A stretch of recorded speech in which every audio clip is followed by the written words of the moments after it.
Drobnjaci su pleme koje se isticalo junaštvom u borbama sa Turcima i mnogi su ostavljali svoje živote na braniku otadžbine. U njima se rodio i Simo Terić, ali zbog rane smrti svoje majke, još kao malog ga je otac prebacio da živi kod ujčevina u Moraču. Dok je odrastao u Morači, o njemu je najviše vodila brigu njegova baka.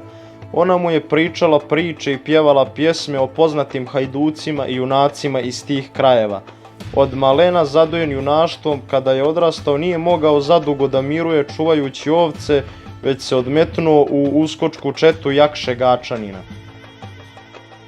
Pošto se tu istakao kao veoma sposoban, po pogibiji Jakšinoj njega uskoci biraju za Harambašu. On je Vele bio najmlađi Harambaša što su ti krajevi zapamtili. Kada bi napali neku tursku četu, on nikada nije ostavljao skupocijene zlatne toke, nego bi ih pokupio za sebe. Tako je na sebi nosio toke koje je skinuo sa nekog kolašinskog bega, te ga stoga prozvaše Tokalija. Kada je Karađorđe podigao ustanak, Simo zajedno sa Jovanom i Gavrilom Šibalijom, Đokom Malovićem, Šujom Karadžićem i grupom drobnjaka pređe u Srbiju. U bici za osvajanje Beograda svi se junački pokažu, te ih Karađorđe nije puštao od sebe. Slao ih je u bojeve na mnogim mjestima, ali posle pogibije Jovana Šibalije u bici na Sjenici, Simo sa četom prelazi u Bosnu sveteći raju od turskog zuluma. Simo je u jednom boju u Bosni posjekao Derviš Agu, dok je u malo pre pomenutoj bici kod Sjenice izašao na Megdan Osman Begu i pogubio ga. Pošto se Drobnjak biješe listom odmetnuo od turske vlasti, na njega udari 7 muselima turskih da ga popale.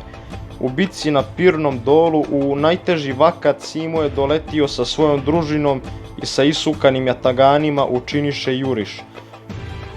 U toj bici pobjediše Turke, ali Simu dobro zakači jedno puščano zrno, te je otišao u Moraču da se liječi. Liječen hajdučkim travama u Morači brzo je ozdravio. Odmah je po oporavku nastavio sa četovanjem.